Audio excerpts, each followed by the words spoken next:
ప్రస్తుతం మనకి ఉన్న తెలుగు ఛానల్స్లో అత్యంత రోత ఛానల్ ఏంటంటే సాక్షి ఛానల్.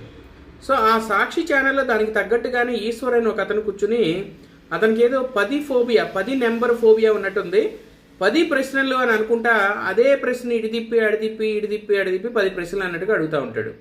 అర్థం పర్థం లేని డిబేట్లు అవి పెడతా ఉంటాడు. ఎద్దుల బండికి నెంబర్ ఉంది, ఇట్లాంటి జోకులన్నీ వేస్తూ ఉంటాడు.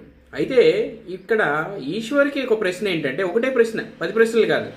సో సాక్షి టీవీ ఛానల్ యాంకర్ ఈశ్వర్కి ఒక ప్రశ్న ఏంటంటే, విజయసాయిరెడ్డి గారి మీద ఇప్పుడు ఆరోపణ ఏదో వచ్చింది కదా, విజయసాయిరెడ్డి గారి మీద ఒక సెక్స్ స్కాండల్కి సంబంధించిన ఆరోపణ వచ్చింది. మరి ఈ సాక్షి టీవీ యాంకర్ ఈశ్వర్ ఎప్పుడు ఒక చర్చా కార్యక్రమం పెట్టి అందులో విజయసాయిరెడ్డికి కానీ ఇంకెవరికైనా కానీ 10 ప్రశ్నలు ఎప్పుడు అడుగుతాడా అని అందరూ చూస్తున్నారు. ఎందుకంటే 10 ఫోబియా ఉంది కదా ఇతనికి.